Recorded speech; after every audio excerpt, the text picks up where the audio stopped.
ಯಾವತ್ತೂ ತಪ್ಪಿಗಿಂತ ಮುಖ್ಯವಾದ್ದು ಪ್ರಾಯಶ್ಚಿತ್ತ, ಪಶ್ಚಾತ್ತಾಪ. ಪಶ್ಚಾತ್ತಾಪ ಆಯಿತೋ ತಪ್ಪು ನಾಶ ಆಗಿ ಹೋಯಿತು ಅಂತ, ಪಾಪ ನಾಶ ಆಗುತ್ತದೆ. ಪಾಪನಾಶಕ್ಕೆ ದೊಡ್ಡ ಕಾರಣ ಯಾವುದು ಅಂತ ಕೇಳಿದರೆ ಪಶ್ಚಾತ್ತಾಪ. ನಾವು ತಪ್ಪು ಮಾಡ್ತೇವೆ, ತಿಳಿದೋ ಮಾಡ್ತೇವೆ, ತಿಳಿಯೋದೇ ಮಾಡ್ತೇವೆ. ಹಾಗೆ ಮಾಡಿ ಅದನ್ನು ಸಮರ್ಥನೆ ಮಾಡ್ತಾ ಕುಳಿತುಕೊಂಡ್ರೆ ಯಾವ ಪ್ರಯೋಜನ ಇಲ್ಲ. ಒಂದು ಕಡೆಯಲ್ಲಿ ಸುಮ್ಮನೆ ಕೂತ್ಕೊಂಡು ಆಲೋಚನೆ ಮಾಡಿ ನಾನು ಮಾಡಿದ ತಪ್ಪಾಯಿತು, ಹೀಗೆ ಮಾಡಬಾರ್ದಿತ್ತು, ನಾನು ಇನ್ನಾದರೂ ಇಂಥ ತಪ್ಪನ್ನು ನಾನು ಮಾಡುವುದಿಲ್ಲ ಅಂತ ಯಾವಾಗ ನಿಶ್ಚಯ ಮಾಡಿಕೊಳ್ತಾನೆ ಆಗ ಅವನ ಪಾಪಗಳು ನಾಶ ಆಗಿ ಹೋಗುತ್ತದೆ. ಹಾಗೆ ಇವರು ಒಂದಿಷ್ಟು ಕಾಲ ಒಬ್ಬ ಬ್ರಾಹ್ಮಣ ಯೋಗ್ಯನಾದವನನ್ನು ಮುಂದೆ ಇಟ್ಟುಕೊಂಡು ಅವನಲ್ಲಿ ತಮ್ಮ ತಪ್ಪುಗಳನ್ನು ನಿವೇದನೆ ಮಾಡಿ ಪ್ರಾಯಶ್ಚಿತ್ತ ಮಾಡಿಕೊಂಡದ್ರಿಂದ ಅವರ ಪಾಪಗಳು ನಾಶ ಆಯಿತು ಅಂತ ಪದ್ಮಪುರಾಣ ಹೇಳ್ತಾ ಉಂಟು. ಹಾಗೆ ನಮಗೊಂದು ಒಳ್ಳೆಯ ವಿಚಾರವನ್ನು ತಿಳಿಸ್ತದೆ ಪದ್ಮಪುರಾಣ. ನಾವೇನಾದರೂ ತಪ್ಪು ಮಾಡಿದರೆ ಅದನ್ನು ಯೋಗ್ಯರಾದವರ ಎದುರಿಗೆ ಮುಕ್ತ ಮನಸ್ಸಿನಿಂದ ಹೇಳಿಕೊಳ್ಬೇಕು ಅಂತ. ಹಾಗೆ ಹೇಳಿಕೊಳ್ಳುವುದರಿಂದಲೇ ಪಾಪಗಳು ನಾಶ ಆಗುತ್ತದೆ. ಅದಕ್ಕೆ ಖ್ಯಾಪನ ಅಂತ ಧರ್ಮಶಾಸ್ತ್ರ ಹೆಸರು ಕೊಟ್ಟಿದೆ. ಖ್ಯಾಪನ ಅಂತಂದರೆ ನನ್ನ ತಪ್ಪನ್ನು ನಾನು ಮುಕ್ತವಾಗಿ ಬ್ರಾಹ್ಮಣರ ಸದಸ್ಸಿನಲ್ಲಿ ಜ್ಞಾನಿಗಳ ಮುಂಭಾಗದಲ್ಲಿ ಹೇಳುವಂಥದ್ದು. ನಾನು ಇಂಥ ತಪ್ಪು ಮಾಡಿದ್ದೇನೆ, ನೀವೆಲ್ಲ ಒಟ್ಟು ಸೇರಿ ನನ್ನ ತಪ್ಪನ್ನು ಮನ್ನಿಸಬೇಕು, ನನಗೆ ಪ್ರಾಯಶ್ಚಿತ್ತವನ್ನು ಹೇಳಬೇಕು ಅಂತ ಕೇಳಿಕೊಂಡ್ರೆ ಆ ಕೇಳಿದ ಮಾತ್ರಕ್ಕೆ ಆ ಕ್ರಿಯೆಗೆ ಪಾಪಗಳು ನಾಶ ಆಗುತ್ತದೆ ಅಂತ ಹೀಗೆ ಈ ಕಥೆಯನ್ನು ಪದ್ಮಪುರಾಣ ನಮಗೆ ತಿಳಿಸ್ತದೆ. ಅದರಿಂದ ಗೊತ್ತಾಗುವ ಸಂದೇಶ ಏನು ಅಂತಂದರೆ ಇನ್ನೊಬ್ಬರಿಗೆ ಕೊಟ್ಟು ತಿನ್ನಬೇಕು, ಹಂಚಬೇಕು, ಲೋಭ ಎನ್ನುವಂಥದ್ದು ನಮ್ಮನ್ನು ನರಕಕ್ಕೆ ಒಯ್ತದೆ ಅಂತ. ಅನಂತರ ಮಾರ್ಕಂಡೇಯರ ಕಥೆಯನ್ನು ಪದ್ಮಪುರಾಣ ಹೇಳ್ತದೆ. ಸಣ್ಣ ವಯಸ್ಸಿನಲ್ಲಿ ನಮಗೆ ಆ ಕಥೆ ಗೊತ್ತುಂಟು. ಸಣ್ಣ ವಯಸ್ಸಿನಲ್ಲಿ ಆಯುಷ್ಯ ಕಮ್ಮಿ ಆಗಿತ್ತು ಆ ಹುಡುಗನಿಗೆ, ಕುಮಾರನಿಗೆ.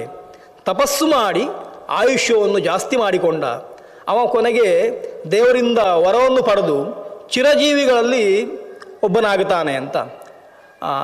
ಅನೇಕ ಕಾಲ ಜೀವಿಸ್ತಾನೆ, ದೀರ್ಘ ಜೀವನವನ್ನು ಆತ ಹೊಂದುತ್ತಾನೆ ಅಂತ. ಅದಕ್ಕೋಸ್ಕರ ಮಾರ್ಕಂಡೇಯರನ್ನು ಆರಾಧಿಸ್ತೇವೆ, ದೀರ್ಘ ಜೀವಿತ ನಮಗೆ ಸಿಗಲಿ ಎನ್ನುವ ದೃಷ್ಟಿಯಿಂದ. 7 ಜನ ಚಿರಂಜೀವಿಗಳಲ್ಲಿ ಅವರು ಸೇರುವುದಿಲ್ಲ, ಆದರೆ ಚಿರಜೀವಿಗಳನ್ನು ಉಪಾಸನೆ ಮಾಡುವಾಗ ಮಾರ್ಕಂಡೇಯರನ್ನು ಕೂಡ ನಾವು ಉಪಾಸನೆ ಮಾಡ್ತೇವೆ. ಕಲ್ಪದ ಕೊನೆಯಲ್ಲೂ ಅವರು ಇದ್ದರೂ ಅವರಿಗೆ ದರ್ಶನ ಆಗಿದೆ ಅಂತ ಭಾಗವತವು ಕೂಡ ಹೇಳ್ತದೆ. ಪ್ರಳಯವನ್ನು ಅವರು ಕಂಡುಕೊಂಡಿದ್ದಾರೆ ಅಂತ. ಅಂತಹ ಮಾರ್ಕಂಡೇಯರ ಕಥೆಯನ್ನು ಪದ್ಮಪುರಾಣ ನಮಗೆ ಹೇಳ್ತದೆ. ಅದರೊಟ್ಟಿಗೆ ಭೀಷ್ಮರು ಪ್ರಶ್ನೆ ಮಾಡ್ತಾರೆ ಪುಲಸ್ತ್ಯರ ಹತ್ರ. ಲೋಕದಲ್ಲಿ ಅನೇಕ ಜನರನ್ನು ನಾನು ನೋಡಿದ್ದೇನೆ, ಕೆಲವರಿಗೆ ಒಳ್ಳೆಯ ಕಂಠ ಇರ್ತದೆ, ಸಂಗೀತಗಾರರಿಗೆ ಒಳ್ಳೆಯ ಕಂಠ ಇರ್ತದೆ. ಪದ್ಯ ಹೇಳಬೇಕು ಅಂತ ಬಯಸುವವರಿಗೆ ಎಲ್ರಿಗೂ, ಇಷ್ಟ ಇದ್ದವರಿಗೆ ಎಲ್ರಿಗೂ ಒಳ್ಳೆಯ ಕಂಠ ಇರಬೇಕು ಅಂತಿಲ್ಲ. ಒಳ್ಳೆಯ ಕಂಠ ಇದ್ದವರಿಗೆ ಎಲ್ರಿಗೂ ಹಾಡಬೇಕು ಅಂತ ಮನಸ್ಸು ಬರುವುದಿಲ್ಲ. ಹಾಗಾಗಿ ಕೆಲವು ಬಾರಿ ಕೆಲವರಿಗೆ ಒಳ್ಳೆಯ ಹಾಡುಗಾರರು ಕಂಠವೂ ಒಳ್ಳೆಯದಿರ್ತದೆ. ಈ ಒಳ್ಳೆಯ ಕಂಠ ಬರಲಿಕ್ಕೆ ಏನಾದರೂ ಉಪಾಯ ಉಂಟಾ ಅಂತ ಒಂದು ಪ್ರಶ್ನೆ. ಆ ಪ್ರಶ್ನೆಗೆ ಪುಲಸ್ತ್ಯರು ಒಂದು ವ್ರತವನ್ನು ಹೇಳ್ತಾರೆ. ಭೀಷ್ಮರು ಪ್ರಶ್ನೆ ಮಾಡ್ತಾರೆ, ಮಧುರಾ ಗೀಹಿ ಭವೇತ್ ಕೇನ ವ್ರತೇನ ಮುನಿಸತ್ತಮ. ಕಂಠ ಮಾತ್ರ ಅಲ್ಲ, ಗೀಹಿ ಅಂತ ಹೇಳಿದ್ದಾರೆ. ಒಳ್ಳೆಯ ಮಾತು ಬಾಯಿಯಲ್ಲಿ ಬರಬೇಕಾದ್ರೆ ಏನು ಮಾಡಬೇಕು ಅಂತ. ಒಳ್ಳೆಯ ಸ್ವರವು ಹೌದು, ಪುರಾಣ ಮತ್ತದನ್ನು ಹೇಳ್ತದೆ, ಸ್ವರವು ಒಳ್ಳೆಯದು ಬರ್ತದೆ ಅಂತ. ಅದಕ್ಕಿಂತ ಹೆಚ್ಚು ಒಳ್ಳೆಯ ಮಾತು ಬರಬೇಕಾದ್ರೆ ಎಷ್ಟೋ ಬಾರಿ ನೋಡ್ತೇವೆ, ಅವರ ಹತ್ರ ಮಾತಾಡಿದರೆ ಒಂದಷ್ಟು ಬೈಗಳು ಬರ್ತದೆ. ಆ ಬೈಗಳ ಶಬ್ದಕೋಶದಲ್ಲಿ ಹುಡುಕಿದ್ರೂ ಸಿಗುವುದಿಲ್ಲ, ಅಂತಹ ಬೈಗಳನ್ನೆಲ್ಲ ಸಂಗ್ರಹ ಮಾಡಿಕೊಂಡಿರ್ತಾರೆ, ಒಳ್ಳೆಯ ಮಾತು ಬರುವುದೇ ಇಲ್ಲ ಅಂತ. ಆ ರೀತಿಯ ಮನುಷ್ಯರು ಇದ್ದಾರೆ. ಅಥವಾ ಕೆಲವರು 100 ಮಾತಾಡಿದ್ರೆ 1 ಮಾತಾಡ್ತಾರೆ, ಮಾತಾಡದೇ ಇರುವವರು ಇದ್ದಾರೆ. ಕೆಲವರು ಹಿತವಾಗಿಯೂ ಮಿತವಾಗಿಯೂ ಮಾತನಾಡುವವರು ಸಿಗ್ತಾರೆ, 100ಕ್ಕೆ ಒಬ್ಬರು ಇಬ್ಬರು ಸಿಗಬಹುದು. ಭೀಷ್ಮರ ಪ್ರಶ್ನೆ ಈ ವಿಚಾರದಲ್ಲಿ, ಮಾಧುರ್ಯಯುಕ್ತವಾದಂತಹ ಮಾತು ಬರುವುದು ಹೇಗೆ ಅಂತ. ಮಾತಾಡುವಾಗ ಹೇಗೆ ಮಾತಾಡಬೇಕು ಅಂತಂದರೆ ಅದು ಯಾರಿಗೂ ನೋವನ್ನು ತಾರದ ರೀತಿಯಲ್ಲಿ ಇರಬೇಕು. ಧ್ವನಿಯಲ್ಲೂ ಒಂದು ಮಾಧುರ್ಯ ಇರಬೇಕು, ಒಂದು ಗಾಂಭೀರ್ಯ ಬೇಕು. ಆಮೇಲೆ ಮಾತಿನಲ್ಲೂ ಕೂಡ ಅರ್ಥವತ್ತಾಗಿ ಮಾತನಾಡುವಂತಹ ಸಾಮರ್ಥ್ಯ ಬೇಕು, ಅನರ್ಥಕವಾಗಿ ಏನೇನೋ ಮಾತಾಡಲಿಕ್ಕೆ ಹೋಗಬಾರದು ಅಂತ. ಹಾಗಾಗಿ ಮಾಧುರ್ಯ ಮಾತಿನಲ್ಲಿ ತುಂಬುವುದು ಹೇಗೆ ಅಂತ ಅದಕ್ಕೆ ಭೀಷ್ಮರಿಗೆ ಪುಲಸ್ತ್ಯರು ಹೇಳ್ತಾರೆ, ದೇವರನ್ನು ಉಪಾಸನೆ ಮಾಡಿದರೆ ಮಾತು ಶುದ್ಧವಾಗುತ್ತದೆ. ಯಾಕೆಂತಂದರೆ ಯಾರ ಮಾತು ಶುದ್ಧ ಆಗಬೇಕು ಅಂತ ಮನಸ್ಸುಂಟೋ, ಯಾರಿಗೆ ಯಾರ ಮಾತು ಮಧುರ ಸ್ವರದಿಂದ ಯುಕ್ತವಾಗಬೇಕು ಅಂತ ಮನಸ್ಸುಂಟೋ ಅವರು ದೇವರನ್ನು ಆರಾಧನೆ ಮಾಡಬೇಕು, ಒಳ್ಳೆಯ ಚಿಂತನೆಯನ್ನು ರೂಢಿಸಿಕೊಳ್ಳಬೇಕು. ಮತ್ತಷ್ಟು ಒಳ್ಳೆಯ ಆಲೋಚನೆ ಮನಸ್ಸಿನಲ್ಲಿ ಮಾಡಿದರೆ ಬಾಯಿಯಿಂದಲೂ ಬರ್ತದೆ. ಯಾಕೆಂದರೆ ನಮ್ಮಲ್ಲಿ ಯಾವುದೇ ವ್ಯಾಪಾರ ನಾವು ಮಾಡುವಾಗ, ವ್ಯಾಪಾರ ಅಂತಂದರೆ ಮಾರಾಟ ಅಂತ ಅರ್ಥ ಅಲ್ಲ, ಕೆಲಸ ಅಂತ ಅರ್ಥ ಪಾರಿಭಾಷಿಕವಾಗಿ. ಯಾವ ಕೆಲಸವನ್ನು ನಾವು ಮಾಡುವ ಹೊತ್ತಿಗೂ ಕೂಡ ನಾವು 3 ಕರಣಗಳಿಂದ ಮಾಡ್ತೇವೆ. ಒಂದು ನಮ್ಮ ಕೈಕಾಲುಗಳಿಂದ ಕಾಯಿಕವಾದ ಕೆಲಸ, ಇನ್ನೊಂದು ವಾಚಿಕವಾದ್ದು ಮಾತಿಂದ ಮಾಡ್ತೇವೆ, ಇನ್ನೊಂದು ಮಾನಸಿಕವಾಗಿ. ಹಾಗಾಗಿ ನಾವು ಅದನ್ನು ಕಾಯೇನ ವಾಚ ಮನಸ ಅಂತ ಪಟ್ಟಿ ಮಾಡ್ತೇವೆ. ತ್ರಿಕರಣಪೂರ್ವಕವಾಗಿ ಮಾಡಬೇಕು ಅಂತ. ತ್ರಿಕರಣಪೂರ್ವಕವಾಗಿ ಒಂದು ಕೆಲಸ ನಾವು ಮಾಡ್ತಾ ಇದ್ದೇವೆ ಅಂತಂದರೆ ಈ 3 ಕರಣಗಳು ಒಂದಕ್ಕೊಂದು ಸಂಬದ್ಧ. ಮನಸ್ಸಿನಲ್ಲಿ ಒಂದು ಆಲೋಚನೆ ಮಾಡಿ, ಕೈಯಲ್ಲಿ ಒಂದು ಕೆಲಸ ಮಾಡಿ, ಬಾಯಲ್ಲಿ ಒಂದು ಹೇಳುವುದು ಅಂತ ಆಗುವುದಿಲ್ಲ. ಆದರೆ ಅದು ಕೆಲವರಿಗೆ ಆಗ್ತದೆ ಅಂತ ಸುಭಾಷಿತ ಹೇಳ್ತದೆ, ಮನಸ್ಸೇಕಂ ವಚಸ್ಸೇಕಂ ಕರ್ಮಣ್ಯೇಕಂ ದುರಾತ್ಮನಾಂ. ಮನಸ್ಸೇಕಂ ವಚಸ್ಸೇಕಂ ಕರ್ಮಣ್ಯೇಕಂ, ಅದು ಮಹಾತ್ಮನಾಂ. ಇಬ್ಬರಿಗೂ ಒಂದೇ ಅಂತ. ಮಹಾತ್ಮರು ಏನು ಮಾಡ್ತಾರೆ ಅಂತಂದರೆ ಮನಸ್ಸಿನಲ್ಲೂ ಒಂದನ್ನೇ ಆಲೋಚನೆ ಮಾಡ್ತಾರೆ, ಮಾತಿನಲ್ಲೂ ಅದನ್ನೇ ಆಲೋಚನೆ ಮಾಡ್ತಾರೆ, ಕ್ರಿಯೆಯಲ್ಲೂ ಅದನ್ನೇ ಕಾಣಿಸಿಕೊಳ್ತಾರೆ.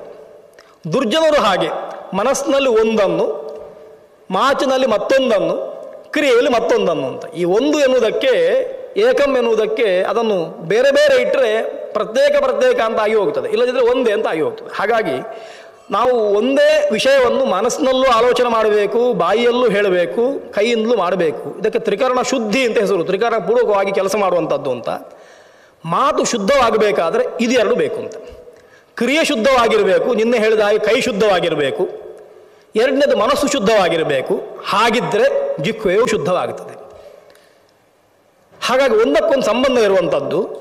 ಭೀಷ್ಮರು ಪ್ರಶ್ನೆ ಮಾಡುವಂಥದ್ದು, ಒಳ್ಳೆಯ ಮಾತು ಬರಬೇಕಾದ್ರೆ ಏನು ವ್ರತ ಮಾಡಬೇಕು ಅಂತ. ಅದಕ್ಕೆ ಪುಲಸ್ತ್ಯರು ಉತ್ತರ ಕೊಡ್ತಾರೆ,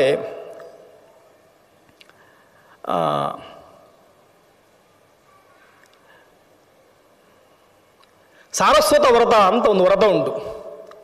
ಸರಸ್ವತಿಯನ್ನು ಆರಾಧನೆ ಮಾಡುವಂತಹ ವ್ರತ. ಆ ವ್ರತ ಮಾಡಿದರೆ ಒಳ್ಳೆಯ ಮಾತು ನಮ್ಮ ಬಾಯಿಯಿಂದ ಬರ್ತದೆ. ಅಷ್ಟೇ ಅಲ್ಲ, ಅವರು ಕೇಳಿದ್ದು ಒಂದು, ಅದಕ್ಕೆ ಇನ್ನೊಂದು ಫಲವನ್ನು ಅವರಿಗೆ ಕೊಟ್ಟು ಬಿಡ್ತಾರೆ. ಒಂದು ಕೇಳಿದರೆ ಕೆಲವು ಬಾರಿ ಅದರೊಟ್ಟಿಗೆ ಬೋನಸ್ ಸಿಗುತ್ತದೆ. ಇದಕ್ಕೆ ಏನು ಬೋನಸ್ ಅಂತ ಕೇಳಿದರೆ, ಅಭೇದಶ್ಚಾಪಿ ದಾಂಪತ್ಯೇ ಸಂಗೋ ಬಂಧುಜನೇನ ಚ. ಸಾರಸ್ವತ ವ್ರತ ಮಾಡಿದರೆ ಒಳ್ಳೆಯ ಮಾತು ಬಾಯಿಯಿಂದ ಬರ್ತದೆ, ಅದರೊಟ್ಟಿಗೆ ಗಂಡ ಹೆಂಡಂದಿರ ಮಧ್ಯದಲ್ಲಿ ಬಿರುಕು ಉಂಟಾಗುವುದಿಲ್ಲ, ದಾಂಪತ್ಯ ಭಿನ್ನವಾಗುವುದಿಲ್ಲ. ಅಭೇದ ದಾಂಪತ್ಯದಲ್ಲಿ ಕಂಡು ಬರ್ತದೆ. ಇಬ್ಬರಿಗೂ ಒಂದೇ ರೀತಿ ಆಲೋಚನೆ ಬರ್ತದೆ ಅಂತ. ಅದು ಹೇಗೆ ಅಂತ, ಮಾತು ಸರಿಯಾಗಿದ್ದರೆ ಗಂಡ ಹೆಂಡಂದಿರಲ್ಲಿ ಭಿನ್ನಾಭಿಪ್ರಾಯ ಬರುವುದಿಲ್ಲ. ಭಿನ್ನಾಭಿಪ್ರಾಯ ಬರುವುದು ಹೇಗೆ ಅಂದರೆ, ಮಾತು ವ್ಯತ್ಯಾಸ ಆದ ಕೂಡಲೇ ಗಂಡ ಹೆಂಡತಿಗೆ ನೋವಾಗುವಾಗ ಮಾತಾಡಿದರೆ, ಹೆಂಡತಿ ಗಂಡನಿಗೆ ನೋವಾಗುವಾಗ ಮಾತಾಡಿದರೆ ಭಿನ್ನಾಭಿಪ್ರಾಯ ಬರ್ತದೆ. ಮಾತು ಒಳ್ಳೆಯದಿದ್ದರೆ ಇಬ್ಬರದ್ದು, ಆಗ ಭಿನ್ನಾಭಿಪ್ರಾಯ ಬರಲಿಕ್ಕೆ ಸಾಧ್ಯ ಇಲ್ಲ ಅಂತ. ಅದಕ್ಕೋಸ್ಕರ ಮತ್ತೊಂದು ಗುಣವನ್ನು ಹೇಳ್ತಾರೆ, ಅಭೇದಶ್ಚಾಪಿ ದಾಂಪತ್ಯೇ. ಗಂಡ ಹೆಂಡಂದಿರ ಮಧ್ಯದಲ್ಲಿ ಭೇದ ನಾಶವಾಗುತ್ತದೆ. ಅಷ್ಟೇ ಅಲ್ಲ, ಸಂಗೋ ಬಂಧುಜನೇನ ಚ.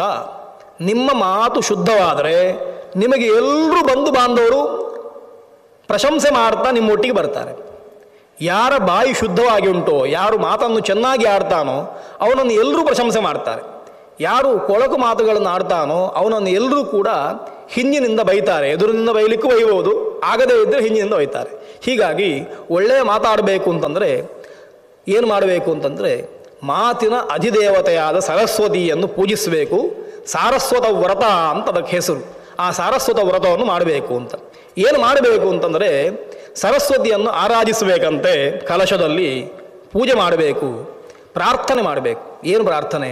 ವೇದಶಾಸ್ತ್ರಾದಿ ಧರ್ಮಾಣಿ ನೃತ್ಯ ಗೀತಾದಿಕಂಚಯತ್ ನ ವಿಹೀನಂ ತ್ವಯಾ ದೇವಿ ತಥಾ ಮೇ ಸಂತು ಸಿದ್ಧಯಃ. ಎಲ್ಲ ಶಾಸ್ತ್ರಗಳು, ಎಲ್ಲ ನೃತ್ಯ ಗೀತಾದಿ ಸಂಗೀತದ ಕಲೆಯ ಪ್ರಕಾರಗಳು, ಚಿತ್ರ, ಕಾವ್ಯ, ನೃತ್ಯ, ಗೀತ, ವಾದ್ಯಾದಿಗಳನ್ನು ನುಡಿಸುವಿಕೆ, ಇವುಗಳೆಲ್ಲವೂ ಕೂಡ ನ ವಿಹೀನಂ ತ್ವಯಾ ದೇವಿ, ಸರಸ್ವತಿಯನ್ನು ಬಿಟ್ಟಿಲ್ಲ ಅಂತ ಅರ್ಥ. ಬ್ರಹ್ಮದೇವರ ಮಡದಿಯಾಗಿರುವ ಸರಸ್ವತಿಗೆ ಗೀಹಿ ಅಂತ ಹೆಸರು, ವಾಕ್ ಅಂತ ಹೆಸರು, ಸರಸ್ವತಿ ಅಂತ ಹೆಸರು, ವಾಣಿ ಅಂತ ಹೆಸರು. ಅವಳು ಎಲ್ಲದಕ್ಕೂ, ಈ ಎಲ್ಲ ಸಂಗೀತ, ಸಾಹಿತ್ಯ, ಕಲೆ ಇತ್ಯಾದಿಗಳಿಗೆ ಅಧಿದೇವತೆ ಅಂತ ಅರ್ಥ. ಆಕೆಯನ್ನು ಪ್ರಸನ್ನೀಕರಿಸಿದರೆ, ಸಂತುಷ್ಟೀಕರಿಸಿಕೊಂಡ್ರೆ ಎಲ್ಲವೂ ನಮಗೆ ಶುದ್ಧವಾಗಿ ಲಭ್ಯವಾಗುತ್ತದೆ ಅಂತ. ಹಾಗೆ ಪ್ರಾರ್ಥನೆ ಮಾಡಿ ಅವಳಿಂದ ಒಳ್ಳೆಯ ಮಾತನ್ನು ಪಡೆಯಬೇಕು ಅಂತ ಈ ಸಾರಸ್ವತ ವ್ರತವನ್ನು ಪದ್ಮಪುರಾಣ ನಮಗೆ ತಿಳಿಸ್ತಾ ಉಂಟು. ಅನಂತರ ಇನ್ನೊಂದು ಕಥೆಯನ್ನು ಪುಲಸ್ತ್ಯರು ಭೀಷ್ಮರಿಗೆ ಹೇಳುತ್ತಾರೆ. ನಾಗತೀರ್ಥ ಅಂತ ಒಂದುಂಟು, ಅಲ್ಲಲ್ಲಿ ತೀರ್ಥಗಳಿದ್ದಾವೆ. ಪುಷ್ಕರದ ಹತ್ತಿರದಲ್ಲಿ ನಾಗತೀರ್ಥ ಅಂತ ಒಂದು ತೀರ್ಥ. ಅಲ್ಲಿ ಸ್ನಾನ ಮಾಡಿದರೆ ಸರ್ಪ ಭಯ ಇಲ್ಲ ಅಂತ ಒಂದು ಕಥೆ. ಯಾಕೆ ಅಲ್ಲಿ ಸ್ನಾನ ಮಾಡಿದರೆ ಸರ್ಪ ಭಯ ಇಲ್ಲ? ಸರ್ಪಗಳಿಂದ ಭಯ ಎನ್ನುವಂಥದ್ದು ಎಲ್ಲ ಮನುಷ್ಯರಿಗೂ ಉಂಟು ಲೋಕದಲ್ಲಿ. ನಮ್ಮ ಊರಿನಲ್ಲಿ ದಕ್ಷಿಣ ಕನ್ನಡದಲ್ಲಿ ಮಾತ್ರ ಅಂತ ಅರ್ಥ ಅಲ್ಲ, ಇಡೀ ಭೂಮಂಡಲದಲ್ಲಿ ಅನೇಕ ಜಾತಿಯ ಸರ್ಪಗಳಿದ್ದಾವೆ. ವಿಷ ಇರುವಂಥದ್ದು, ವಿಷ ಇಲ್ಲದೇ ಇರುವಂಥದ್ದು, ಹೆಡೆ ಇರುವಂಥದ್ದು, ಹೆಡೆ ಇಲ್ಲದೇ ಇರುವಂಥದ್ದು ಅಂತ ಅನೇಕ ಸರ್ಪಗಳಿದ್ದಾವೆ. ಅವುಗಳಿಂದೆಲ್ಲ ಮನುಷ್ಯನಿಗೆ ಭಯ ಉಂಟು. ಆ ಭಯ ನಿವಾರಣೆ ಆಗಬೇಕು ಅಂತಂದರೆ ಏನು ಮಾಡಬೇಕು ಅಂತಂದರೆ ನಾಗತೀರ್ಥದಲ್ಲಿ ಸ್ನಾನ ಮಾಡಬೇಕು, ಅಥವಾ ಇಲ್ಲಿ ಸ್ನಾನ ಮಾಡಿದರೆ ಸರ್ಪ ಭಯ ಬರೋದಿಲ್ಲ ಅಂತ ಹೇಳ್ತಾರೆ. ಭೀಷ್ಮರು ಪ್ರಶ್ನೆ ಮಾಡ್ತಾರೆ, ಯಾಕೆ ಅಂತ ಹೇಳಿ, ಅದಕ್ಕೆ ಕಾರಣ ಹೇಳಿ ಅಂತ. ಅದಕ್ಕೆ ಪುಲಸ್ತ್ಯರು ಮತ್ತೊಂದು ಕಥೆ ಹೇಳ್ತಾರೆ. ಬ್ರಹ್ಮದೇವರು ಸರ್ಪಗಳಿಗೆ ಒಂದು ಶಾಪ ಕೊಟ್ಟರಂತೆ. ಆಮೇಲೆ ಶಾಪವನ್ನು ಪರಿಹಾರವೂ ಮಾಡಿದರು. ಹಾಗಾಗಿ ಸರ್ಪಗಳು ಈ ಜಾಗದಲ್ಲಿ ಸ್ನಾನ ಮಾಡಿದ್ದಾರೆ. ಅದರಿಂದಾಗಿ ಮುಂದೆ ಬ್ರಹ್ಮದೇವರು ವರ ಕೊಟ್ಟಿದ್ದಾರೆ, ಈ ತೀರ್ಥದಲ್ಲಿ ಯಾರು ಸ್ನಾನ ಮಾಡ್ತಾರೆ ಅವರಿಗೆ ಸರ್ಪಗಳ ಭಯ ಬಾರದೇ ಹೋಗಲಿ ಅಂತ ವರ ಕೊಟ್ಟಿದ್ದಾರೆ ಅಂತ. ಆ ಕಥೆಯನ್ನು ಹೇಳಬೇಕು ಅಂತ ಕೇಳಿದ ಕೂಡಲೇ ಆ ಕಥೆಯನ್ನು ಹೇಳಲಿಕ್ಕೆ ಆರಂಭ ಮಾಡ್ತಾರೆ. ಹಿಂದೆ ಬ್ರಹ್ಮದೇವರು ಎಲ್ಲ ವಸ್ತುಗಳನ್ನು, ತಿರ್ಯಕ್ ಜಂತುಗಳನ್ನು ಸೃಷ್ಟಿ ಮಾಡಿದರು. ಒಂದೊಂದು ವಸ್ತುಗಳನ್ನು ಸೃಷ್ಟಿ ಮಾಡಿದರು. ಅವರವರಿಗೆ ಒಂದಿಷ್ಟು ಜಾಗವನ್ನು ಕೊಟ್ಟರು, ಅಲ್ಲಲ್ಲಿ ಸುಖವಾಗಿ ಬದುಕಿ, ಇನ್ನೊಬ್ಬರಿಗೆ ತೊಂದರೆ ಮಾಡಬೇಡಿ ಅಂತ. ಅದೇ ರೀತಿ ಸರ್ಪಗಳನ್ನು ಸೃಷ್ಟಿ ಮಾಡಿದರು. ಸರ್ಪಗಳು ಎಲ್ಲರಿಗೆ ಪೀಡೆ ಕೊಡಲಿಕ್ಕೆ ಆರಂಭ ಮಾಡಿದರು.